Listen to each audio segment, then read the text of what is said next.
Aloha, my name is Athena Rose.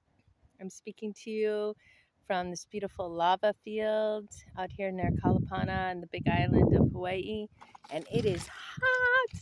It's hard to get comfortable actually on this lava, but I'm trying. This will be my last opportunity to spend some time out here on the lava field and receive the grounding root chakra energy of this beautiful island in this particular way. Spirit of Pele is really strong here on this lava, and she's really transformed so much, helped me transform so much since I've been here. I've been here for 7 months now, and I'm preparing to go back to my birthplace, back to Oregon, for a few weeks to up to a month or so, depending on how spirit guides, So as I'm preparing for that transition from Hawaii's energy to Oregon energy, I'm just noticing, what's arising and what I feel is important for me to share in this moment.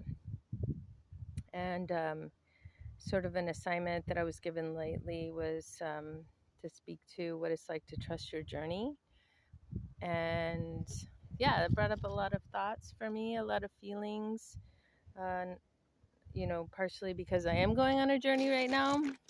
And the journey is the journey home to where I grew up, where I was born, and also reflecting upon my journey here to this land, to this new land. I've been here before, but this is the longest time I've ever spent with the energy of Pele. And it's been really, really, really deeply challenging and illuminating, very illuminating as to who I am and what I am and what I'm here to do. So, our journeys are all different and are for different reasons and in different ways. A journey can mean anything from an internal journey, a journey inward, to an external journey. And frequently it's said that when you travel to a new place and sort of have to adapt to your new environment, it's inevitable that you will change, that it will create great change within you because of that new environment. So our environments do absolutely influence our behavior and the way we see ourselves and the thoughts that we think and the food that we eat, like everything. It just influences everything. And I've shifted a lot here, physically, emotionally, mentally, and started going raw vegan, eating more raw food, mostly raw, pretty much raw every day. And that shifted my vibration quite a bit. I've released addictions that I didn't even realize I had, addictions, sensual addictions, sensory addictions, addictions to thoughts. And it's been really good just to slow down and listen. And recently there was a period of time where I was not slowing down. I was hustling, working a couple of jobs and out of fear that I wouldn't survive. And so many of us are in that position, right? We feel that we can't survive if we don't put aside our bodily needs and do something maybe we don't really want to do in those moments. We'd rather be doing something else. But the fear of not being able to pay the bills or eat food or whatever survival needs forces us to do things. And that's called slavery. It's slavery to this idea that if we don't do something, we won't get our needs met. And I'm releasing that. I know that my needs will be met. My needs are being met. My greatest need is to be present with myself and to take care of myself and to take care of my energy and to take care of my body.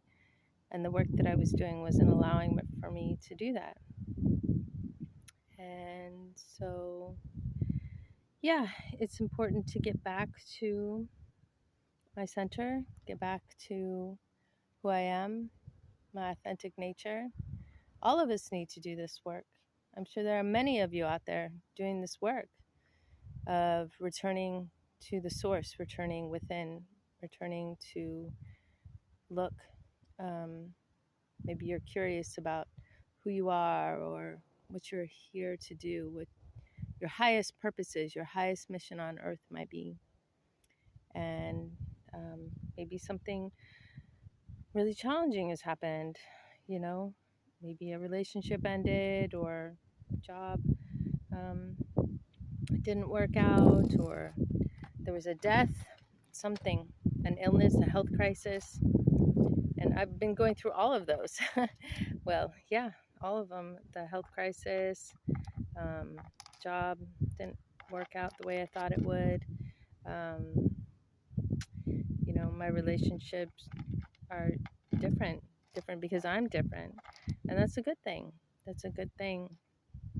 And we all learn through presence. But it's really taking that time and that space to be present with yourself, and to not allow the distraction to get in the way of that intention to be present with yourself. So this journey, right? The journey to oneself, the journey home, which is here. It's here, it's inside. It's always with you. You're always home. Your body is your home. Your soul is always home. It's an illusion. It's a trick of the mind. It's a trick of society. It's a culturally manipulated idea that you're not complete, you're not whole, you're not wholesome, that you're not home, that you have to be looking for something externally outside of yourself all the time in order to get your needs met. But that's not true. You have everything you need here, within here. You have the knowledge of how to take care of yourself. You have the wisdom that will tell you what to do if you're not feeling well, if you're scared, if you're confused. You just have to look within to find it, and you will find it. But it takes that presence, it takes that time. And in my work as an addictions counselor, that's what I do. I guide people home to themselves, to look inward, to look at that inner guide, and to listen. Because the reason we use substances or behaviors as a form of distraction, which become addictions because we feel we cannot do without them, is because we are challenged in some way and we think that the solution is outside of us. But it's not. The solution is always within. So I encourage you to slow down, to look within, to trust yourself. This journey that I've been on here in particular is very much related to trusting my body, trusting my innate wisdom, trusting my inner guide, and taking care, really listening to who I am and what do I want? What do I need? Not what everyone else needs, what everyone else expects of me, but what I want, what I need, what's best for me. And really tune in about that, and say no. Say no. It's okay to say no. We all want to be empowered to say no. That's true empowerment, when you can say no because you know what's best for you is not what's being asked of you. And it's okay to say no. It's okay to say no. That doesn't feel good. You don't even have to say why. In my opinion, we need to get away from this idea of explaining why we can't do something. It's okay to say no. It's okay to say no. No, I don't want to do that. No, I don't want to go there. No, I'm not going to hold that space for you, And you maybe say, like, I have the desire to assist you, if that's true, but we have to take care of ourselves first. And because if we don't, ultimately we don't serve anyone, because it continues this culture of overextending and causing stress. And it also creates this culture of self-sacrifice and negating the body and negating the self and not honoring and not respecting the self. Here in Hawaii, the Hawaiian people very much value respect. And respect to me means respecting yourself first.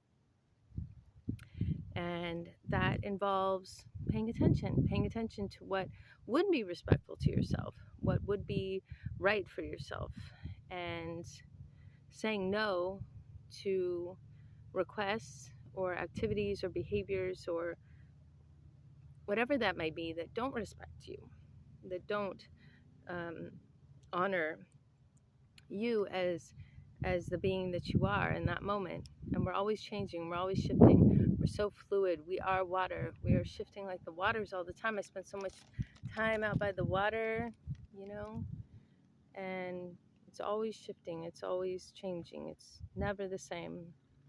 And that is us. We are that. We are that. We're fluid, we're flexible, we're free. And don't let anyone define you. You know, we've been defined since birth. That's what's caused so many problems, is these labels that have been put upon us. You are this, so therefore you must do this.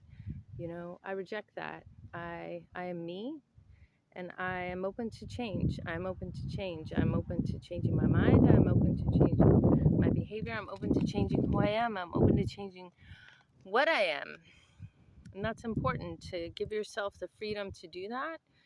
That is release from slavery consciousness, which tells you that, like I said, you have to do X, Y, Z in order to get your needs met. And there's a heavy influence, there's a heavy collective